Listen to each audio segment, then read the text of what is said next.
so obviously back down at the lofts, the new ones. So I'm going to show you a few things. Obviously we've now got the young bird loft built, so we're going to go have a look at that, and obviously we'll have another look around at some of the birds and we'll talk about breeding. So here it is, it's up. I can't really get out big enough to show you. Obviously it's going to need painting because it is not Dream Team Loft Blue or Chef Wednesday Blue, so it's going to need painting. But there it is. Obviously work still to be done on it, in regards to obviously we're putting the aviary on, the landing board, etc. Those windows there, I'm absolutely blinding myself. Those windows there, obviously they're going to be coming out for a trap to go on. So that's another thing that needs to be done. So I'll look inside. Just peg this door back. Right, so this is inside. We have put vent holes in the top here and then meshed them, just obviously to help with ventilation. We've partially got the floor down. Obviously just got the other board there that's got to go down. That's going down in a minute. We were a bit worried about obviously the floor itself, because if I just take you around the side here and show you, we've got all these joists that are sticking out here, and obviously from the side here. In hindsight, we wish we'd have put them in between each of these gaps instead of just the one in the back, one in the middle, one at the front. We also obviously did put one down the centre, and obviously across the other side as well. So you've got obviously there, and there. But it still, the floor was still a bit bouncy on the inside. It felt a bit thin. But once we actually put this flooring down, because then the weight was spread evenly, it was quite sturdy. You know, there was no bounce to it, which is good. So obviously just got to get that one to go down. Obviously that purple there is carpet. Now someone suggested to me to actually leave it down for insulation to help keep it a bit warmer in here. I don't know if it's going to work. I don't know if it's going to cause damp issues or anything, but we thought, you know, we'll give it a try. If anyone's ever tried it and it's either worked or it's failed, you know, I'd love to know, just so that I know before I start putting birds in here whether or not I need to take the floor back up to take the carpet off.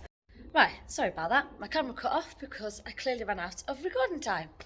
Got too much stuff on this phone in regards to, it's all pigeon pictures. Obviously it's made a difference now I've put that down. It's spreading the weight, so the floor is now no longer bouncy. So I've got that other board down there, which will go down in a bit. These birds in here,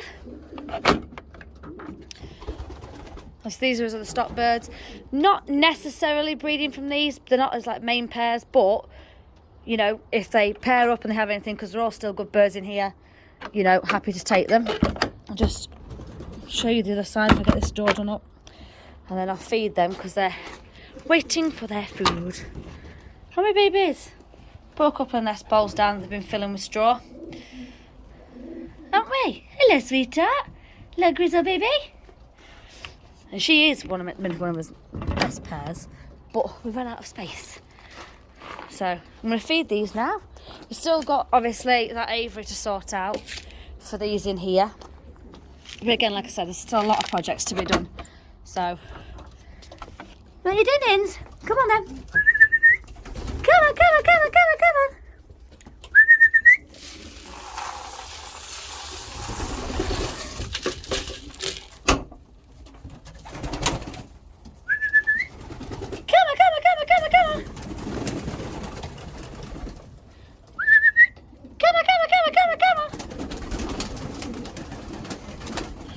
Good babies. Right, so obviously that's just a little bit of obviously what's going on still at the yard. Like I say, we've still got work to do on this shed, loft. We are thinking of the idea of boarding the inside out.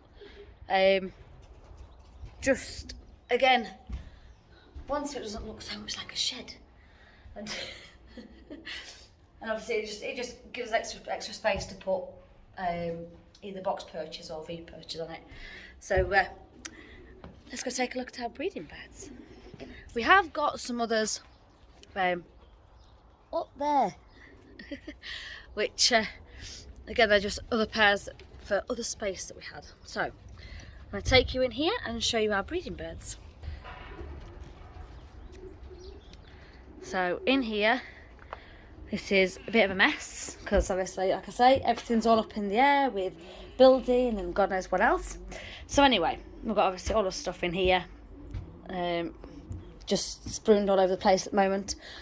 Now this pair here, I have got a clip that I'm going to add in towards the end of the video of when I took the divider out for these two.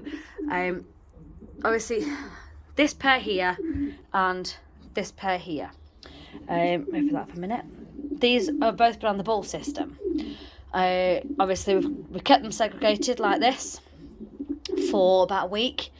And then we brought in RB, the cockbird that wanted to tread them. He trod her, and then he did the same with obviously our 777, US fed topper hen. So he's trod both of those.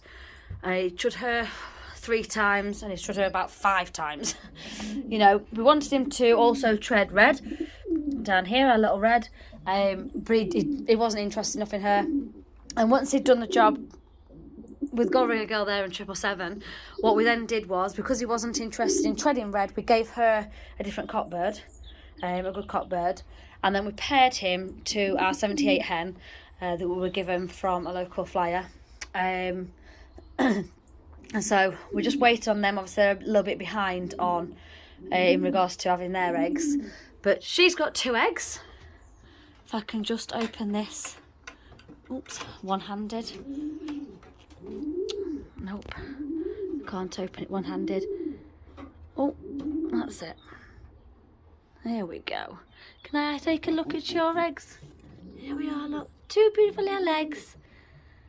And once they've had this round, that we're going to let them 2 have their own eggs, because that's 777 and that's her dad. So we're going to try that. Let's see how that goes. Now I've got to try and do this back up with one hand. Right. Obviously, like I said, that's RB and our 78 hen. This down here is red, and she's paired to my boy, not Growler, my other boy from the young bird team. Let me just try and open this, because it doesn't want to open one-handed, of course. There we go. Hello, sweetheart. This is my boy. Yeah, I know, good boy, good boy.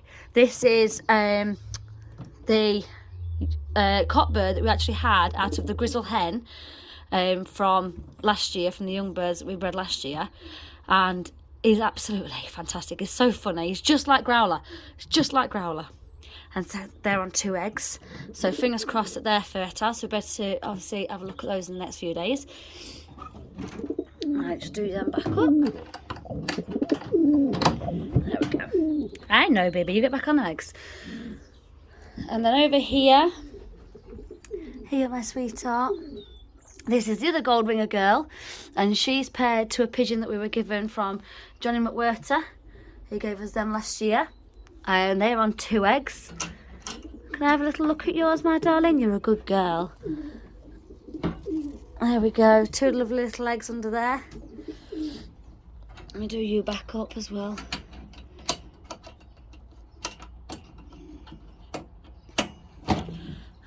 This pair here, again, they were later put together. This is a red cockbird that we were actually given as a young bird last year. Oh, my camera's not focusing. Let's try and open it. From Neil Gibson, and he's from the Red Arrow lines. And then this hen here, which is our no ringer hen, and she's Herman Kuster. So it'll be nice to see what they can do together. And again, they're behind as well, so we'll see. And then this bottom pair here, this is Genevieve, who is 777 from the top box. That's her mum, paired with the AJ cock that we were also given from Neil Gibson last year, who we paired to the grizzle hen that had this boy that's going crazy in his box. I know, I love you too. Can I have a look at your baby eggs? Oh, look at those pretty little eggs. So that's everybody on eggs, barring obviously the 2 boxes Try and, that's it, that back up. So I'm just going to shut this door. Like that. And I've also got to give away some grit as well. Cleaned all the boxes out yesterday and put loft whiting into the bottom. We did take the grills out for pairing and mating just to make that easier so that they weren't falling through the bars. So just put some loft white in the bottoms of the boxes to help with that. So are we going to let you two in together? Just fingers crossed it went as well as it did for them, because when we took theirs out yesterday, she was already laid in the bowl on the eggs, and he just went over, preened her, she got off the nest and he sat on happy as Larry. So really, really pleased with that, weren't we, darlings? So if I take off this side first, and take off your side, you've got to stay inside your box though. So let me slide this out.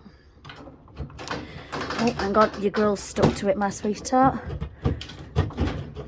So just slide that divider out there in hopes that he will then go and sit on those eggs, or at least she'll feel more comfortable about sitting on them. There we go, let me just do you up, my darlings.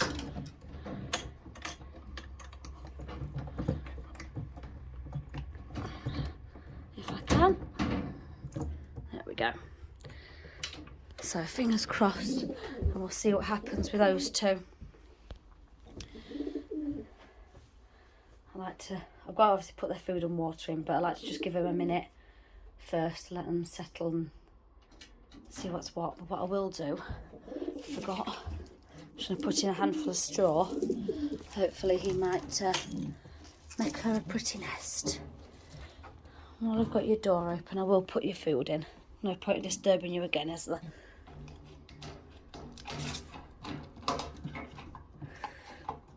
If I can get it to clip on.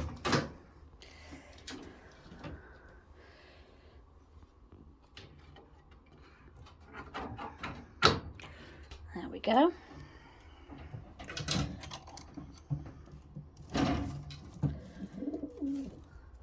That's it.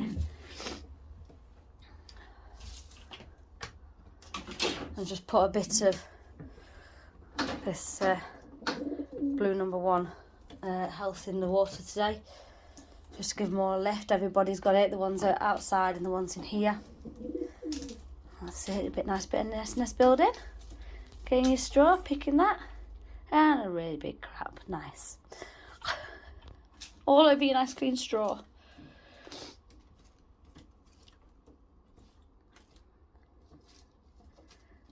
Oh, he's got a piece as well now. Well, I'm pleased about that. He hasn't, because this is, with this being the first time we've ever tried this bull system, we were a bit on the worried side, and I mean, I know people had said to us, oh no, they'll be absolutely fine, this, that, or that. RB was kept separate for a week, along with all the hens, you know, was kept separate. He couldn't see anybody, he was out of the way completely, he couldn't see no other pigeons at all, and so that he was obviously then going to be excited when he saw the other birds. And like I say, then they were all obviously divided up. He didn't, like I say, didn't pair with her, he didn't mate with her because he wasn't interested enough. He didn't mate with 78 at the time, but he did mate obviously with the gold ringer girl, which obviously had these eggs. So hopefully he's going to go and sit on them. That's our Rambo boy. He's a donker pigeon. And like I say, then he did also obviously mate our 777. So fingers crossed that if everything goes all right, obviously we'll have 2 from there, 2 from there, and then maybe obviously have 2 rounds from that box there. So we might get 8 young ones hopefully from it. We'll see. Because obviously he was such a good cock bird for us, such a consistent bird. That's it. Go and settle on him. Good lad.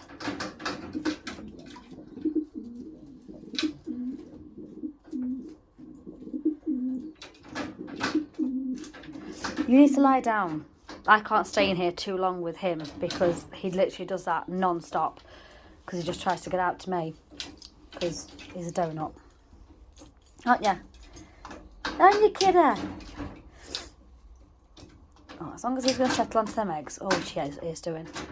Right, I'm happy. He's going to get onto them eggs nicely. No, I'm happy about that. That's brilliant. Right, so I'm going to go around and give everybody some grit. Because obviously they're not so much because they've got grit pots. But these in here, just to make sure I'm not taking up too much space with dishes and pots and stuff like that, I just put a bit on top of the food once they've eaten. So I'll go around and give everybody some grit. And shut that up so we don't lose any birds. Not that we should lose any birds. Obviously this is, like I say, this is our setup. This is our breeding, which is fingers crossed going okay, but obviously in the next couple of days or so, to when I can then torture all the eggs. Hopefully they are fertile. Like I say, still a lot of work to go down, and obviously in the young bird loft. If I show you, this is the aviary panels that we're going to put on. It's going to be obviously a set aviary, not like the one we had before where it was an on-off aviary. This one's going to obviously, it's going to sit here on that beam, and it's going to come across and it's going to fill the hole right up to the edge of the door there. And then the landing board is going to go on top. And then obviously the trap will be the windows. We are going to have, in purposes, we are going to have an on-off aviary, but the set aviary will be used for like bath days and things like that, and obviously just Sundays and things. So we're going to put this floor down. I'm going to give them birds some grit and maybe try and sort out this aviary. We'll see. I did want to do a bit more of a video and actually showing us building the loft and everything, but with it being a 12-foot by 7-foot shed and the roof being one whole piece, there was only me and Nick and his mum to actually do this. So trying to lift that on in one go was a nightmare. We ended up having to use the breeze blocks to keep wedge up one end, wedge up another end, wedge up one end, wedge up another end, to the point where it got where we could just tip it. Tip it to go on. Yeah, so it wasn't easy, but it went on. It's up, it doesn't matter as long as there's no strong winds, because we built it. But we'll see. What else was I going to tell you? I can't remember. Still got to sort out the aviary for these, but again, obviously we've been that busy trying to make sure we got the young bird loft up and making sure that breeding was going how we needed to go. We've got a little bit sidetracked with that, but again, it is something that's going to get done now because everything's pretty much sorted, obviously, other than the aviary for this. So that's what it is. I hope that your breeding's going well, and and you'll hopefully see us again soon to show you more of our birds and breeding and everything else that we've got going on. And we're hopefully going to the Scottish Layer Market and maybe the Dublin one as well. So if you're going there, we'll see you there as well.